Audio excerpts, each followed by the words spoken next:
നമസ്കാരം, ഞാൻ ഡോക്ടർ എല്ല മേരി ജോബ്സൺ. നമ്മുടെ ജീവിതത്തിൽ നമുക്ക് വളരെ എളുപ്പം കിട്ടുന്നതും എന്നാൽ ഒരുപാട് കഷ്ടപ്പെട്ട് ഒഴിവാക്കുന്നതുമായിട്ടുള്ള ഒരു കാര്യമാണ് നമ്മുടെ കുടവയറ്. ഇത് കിട്ടാനായിട്ട് വളരെ എളുപ്പമാട്ടോ. നമ്മുടെ ശരീരത്തെ ഏറ്റവും ആദ്യം ഫാറ്റ് ഡെപ്പോസിറ്റ് ചെയ്യുന്ന അല്ലെങ്കിൽ കൊഴുപ്പ് അടിഞ്ഞു കൂടുന്നത് നമ്മുടെ വയറിന്റെ പോർഷനിലാണ്. അതുപോലെ തന്നെ നമ്മൾ എത്ര ഡയറ്റ് കാര്യങ്ങൾ എടുത്താലും എക്സസൈസുകളൊക്കെ എടുത്താലും ഏറ്റവും ലാസ്റ്റ് ഫാറ്റ് ബേൺ ആകുന്ന ഒരു സ്ഥലം കൂടിയാണ് നമ്മുടെ വയറ്. അതുകൊണ്ടാണ് ഈ കുടവയറ് പ്രശ്നങ്ങളൊക്കെ ധാരാളമായിട്ട് നമുക്ക് കിട്ടുന്നത്. ഒരു വിധത്തിൽ പറഞ്ഞു കഴിഞ്ഞാൽ ഇതുകൊണ്ടാണ് ശരീരത്തെ ഏറ്റവും ഫസ്റ്റ് വയറ് ചാടുന്നതും അതുപോലെ തന്നെ വളരെ ബുദ്ധിമുട്ട്, ഒരു വിധത്തിൽ പറഞ്ഞാൽ ഇമ്പോസിബിൾ എന്ന് തന്നെ പറയാം. അത്രയും നമ്മൾ കഷ്ടപ്പെട്ടാൽ മാത്രമേ നമുക്ക് ആ ഒരു കുടവയറ് കാര്യങ്ങളൊക്കെ ഒഴിവാക്കാനായിട്ട് സാധിക്കുള്ളൂ. നമ്മുടെ ശരീരത്തിൽ എളുപ്പത്തിൽ പറയുകയാണെങ്കിൽ രണ്ട് രീതിയിലാണ് കൊഴുപ്പ് അടിഞ്ഞുകൂടുന്നത്. ഒന്ന് സബ്ക്യൂട്ടേനിയസ് ആയിട്ട്, അതായത് നമ്മുടെ തൊലിയുടെ ആ ഒരു ലെയറിന് താഴെയൊക്കെ ആയിട്ട് അടിഞ്ഞുകൂടുന്ന കൊഴുപ്പ്. അതുപോലെ തന്നെ നമ്മുടെ അവയവങ്ങളിൽ, നമ്മുടെ ഓർഗൻസിൽ അടിഞ്ഞുകൂടുന്ന ഫാറ്റ് കാര്യങ്ങളൊക്കെ. ഇതിൽ സബ്ക്യൂട്ടേനിയസ് ആയിട്ട്, അതായത് സ്കിന്നിന്റെ താഴത്തെ ലെയറിൽ വരുന്ന ഫാറ്റ് കാര്യങ്ങളൊക്കെ നമുക്ക് ബേൺ ചെയ്യാനായിട്ട് വളരെ എളുപ്പമാണ്. അത് അത്രയ്ക്ക് അങ്ങോട്ട് കുഴപ്പമൊന്നുമില്ല, നമുക്ക് ഈസി ആയിട്ട് തന്നെ അത് നല്ല ഡയറ്റ് എക്സസൈസുകളൊക്കെ എടുത്താൽ തന്നെ ബേൺ ആക്കാനായിട്ട് സാധിക്കും. അതേസമയം ഓർഗൻസിൽ ഡെപ്പോസിറ്റ് ചെയ്യുന്ന ഫാറ്റ്, വിസറൽ ഫാറ്റ്, ഈ കാര്യങ്ങൾ നമുക്ക് ബേൺ ചെയ്യാനായിട്ട് വളരെ ബുദ്ധിമുട്ടുമാണ്.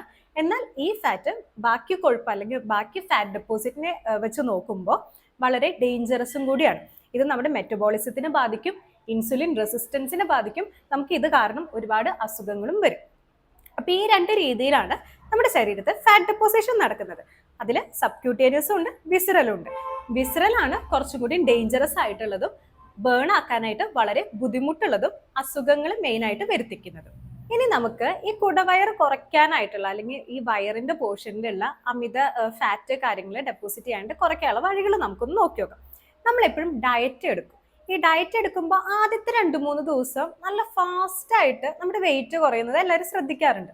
അതേസമയം കുറച്ച് അങ്ങോട്ട് കഴിഞ്ഞ് കഴിഞ്ഞാൽ പിന്നെ ആ വെയിറ്റ് കുറയൽ പയ്യെ ആകും. കാരണം എന്താ വെച്ച് കഴിഞ്ഞാൽ പലരും എടുക്കുന്ന ഒരു തെറ്റായിട്ടുള്ള കാര്യമാണ്, ആ 2-3 കിലോ കുറയുമ്പോൾ നമ്മൾ ആ ഡയറ്റ് കാര്യങ്ങളൊക്കെ സ്റ്റോപ്പ് ചെയ്യും, പിന്നെ അത് കണ്ടിന്യൂ ചെയ്യില്ല. ഇനി ഡയറ്റ് കണ്ടിന്യൂ ചെയ്യുന്നവരാണെങ്കിൽ ശ്രദ്ധിച്ചിട്ടുള്ള ഒരു കാര്യമായിരിക്കും, ആദ്യത്തെ കുറച്ച് ദിവസം കഴിഞ്ഞ് കഴിഞ്ഞാൽ പിന്നെ പയ്യെ ആവുള്ളൂ. എന്താ റീസൺ എന്ന് വിചാരിച്ചു കഴിഞ്ഞാൽ ആദ്യത്തെ കുറച്ച് ദിവസം നമ്മുടെ ശരീരത്തിൽ വാട്ടർ വെയിറ്റ് ആണ് അവിടെ പോകുന്നത്. അതായത് ആ ഒരു ഗ്ലൈക്കോജൻ കാര്യങ്ങളൊക്കെ സ്റ്റോർ ചെയ്ത് വെക്കാനായിട്ട് വെള്ളത്തിനായിട്ട് ഒരു ചെറിയൊരു കണക്ഷൻ ഉണ്ട്. അതുകൊണ്ട് തന്നെ നമ്മൾ കാർബോഹൈഡ്രേറ്റ് അടങ്ങിയിട്ടുള്ള ഭക്ഷണങ്ങൾ കുറച്ച് കഴിഞ്ഞ് കഴിഞ്ഞാൽ ഫസ്റ്റ് ആ വെള്ളത്തിന്റെ, അതായത് വാട്ടർ വെയിറ്റ് ആണ് നമ്മുടെ ശരീരത്തിൽ നിന്ന് പെട്ടെന്ന് കുറയുന്നത്. അതാണ് നമുക്ക് ആദ്യത്തെ കുറച്ച് ദിവസം ഡയറ്റ് എടുക്കുമ്പോൾ പെട്ടെന്ന് നമ്മുടെ വെയിറ്റ് കുറയും. അതിനുശേഷം പിന്നെ ഗ്രാജുവലി ആണ് പയ്യെ വെയിറ്റ് കുറയുള്ളൂ. അപ്പൊ പലപ്പോഴും നടക്കുന്ന കാര്യം എന്താ വെച്ചാൽ ഒരു ഡയറ്റ് എടുക്കുന്നവരാണെങ്കിൽ ആ വെയിറ്റ് ഒന്ന് കുറഞ്ഞു കഴിഞ്ഞാൽ അവരവിടെ ഡയറ്റ് അപ്പൊ തന്നെ സ്റ്റോപ്പ് ചെയ്യും. അങ്ങനെ സ്റ്റോപ്പ് ചെയ്യുമ്പോൾ ഈ വെയിറ്റ് അതുപോലെ തന്നെ തിരിച്ചു വരും ചെയ്യും, കുറച്ച് സമയത്തിനുള്ളിൽ തന്നെ തിരിച്ചു വരും. അപ്പൊ ഇവർ വിചാരിക്കും, ഡയറ്റ് എടുത്തിട്ടൊന്നും കാര്യമില്ല, ഡയറ്റ് എടുത്തു കഴിഞ്ഞാൽ വെയിറ്റ് കുറഞ്ഞ പോലെ തന്നെ വീണ്ടും കൂടുന്നുണ്ട്. ശരിക്കും ഇതാണ് അവിടെ സംഭവിക്കുന്നത്. അവിടെ ഫസ്റ്റ് കുറച്ച് ദിവസം വാട്ടർ വെയിറ്റ് മാത്രമാണ് അവിടെ നഷ്ടപ്പെടുന്നത്, ഫാറ്റ് ബേൺ ആയി തുടങ്ങിയിട്ടില്ല. നമ്മൾ എപ്പോഴും ഡയറ്റ് എടുക്കുമ്പോൾ കണ്ടിന്യൂസ് ആയിട്ട് ആ ഒരു ഡയറ്റ് ഫോളോ ചെയ്താൽ മാത്രമേ അവിടെ ഫാറ്റ് ബേൺ നടക്കുകയുള്ളൂ. ഫസ്റ്റ് ആ വാട്ടർ വെയിറ്റ് ഒക്കെ പോയതിന് ശേഷമാണ് പയ്യെ നമ്മുടെ കൊഴുപ്പ് കാര്യങ്ങളൊക്കെ യൂസ് ചെയ്യാനായിട്ട് തുടങ്ങുന്നത്. അപ്പൊ കുടവയറ് കുറയ്ക്കാനായിട്ട് ശ്രമിക്കുന്നവരാണെങ്കിൽ ആദ്യത്തെ കുറച്ച് ദിവസം വാട്ടർ വെയിറ്റ് ആണ് പോകുന്നത്. നമ്മൾ കണ്ടിന്യൂസ് ആയിട്ട് ആ ഒരു ഡയറ്റ് കാര്യങ്ങൾ ഫോളോ ചെയ്താൽ മാത്രമേ നമ്മുടെ ഫാറ്റ് ബേൺ ആകുള്ളൂ. ആ ഫാറ്റ് ബേണിംഗ് ആണെങ്കിലും കൂടുതലും വയറിന്റെ പോർഷനേക്കാളും ഫസ്റ്റ് ബാക്കി പോർഷനിലുള്ള ഫാറ്റ് ഒക്കെ ബേൺ ആയതിനു ശേഷം മാത്രമേ വയറിന്റെ അവിടുത്തെ ആ ഒരു ഫാറ്റ് ബേൺ ആകാനായിട്ട് സ്റ്റാർട്ട് ചെയ്യുള്ളൂ. അപ്പൊ കുടവയറ് കുറയ്ക്കാനായിട്ട് ശ്രമിക്കുന്നവരാണെങ്കിൽ ഫസ്റ്റ് കുറച്ച് ദിവസം ഡയറ്റ് എടുത്ത് സ്റ്റോപ്പ് ചെയ്യാതെ കണ്ടിന്യൂസ് ആയിട്ട് പോകാം.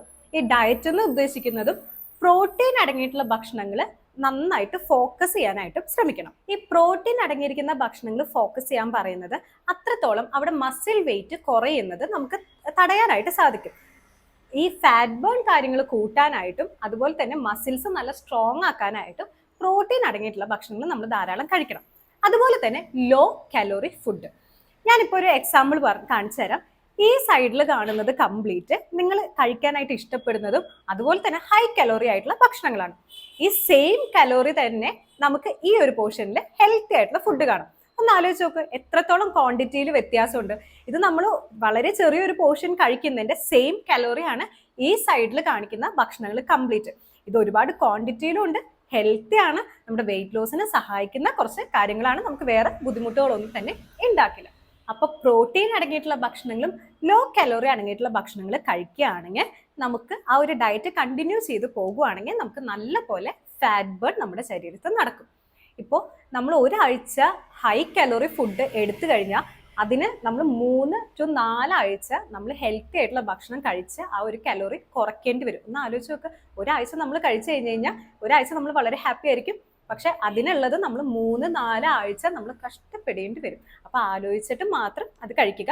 എക്സാമ്പിൾ ആയിട്ട് പറഞ്ഞതാണ് കേട്ടോ, എളുപ്പത്തിൽ മനസ്സിലാവാൻ വേണ്ടി. ഇനി കുറച്ച് ലോ കലോറി ഫുഡ് ഞാൻ പറഞ്ഞു തരാം, നമുക്ക് എളുപ്പത്തിൽ കിട്ടുന്ന തന്നെ. അതിൽ മെയിൻ ആയിട്ട് ലോ കലോറി ഫുഡുകളാണ് ഫ്രൂട്ട്സ്, വെജിറ്റബിൾസ്. ഫസ്റ്റ് തന്നെ ഇവ രണ്ടുപേരാണ് നിൽക്കുക. പിന്നെ ബീൻസ് ഐറ്റംസ്, അതുപോലെ തന്നെ ഓട്സ്, ബ്രൗൺ റൈസ്, പിന്നെ ബോയിൽഡ് പൊട്ടറ്റോ, അതായത് ഉരുളക്കിഴങ്ങ് വേവിച്ചിട്ടുള്ളത്, നോൺ ഫാറ്റ് യോഗേർട്ടുകളൊക്കെ. അപ്പോൾ ഈ 2 ഭക്ഷണങ്ങൾ നിങ്ങളുടെ ഡയറ്റിൽ ഇൻക്ലൂഡ് ചെയ്യാനായിട്ട് ശ്രമിക്കുക. കറക്റ്റായിട്ട് ഒരിക്കലും നിങ്ങളുടെ സ്വയമേ നിങ്ങളുടെ ശരീരം കാര്യങ്ങളൊന്നും നോക്കാതെ ഡയറ്റ് എടുക്കരുത്.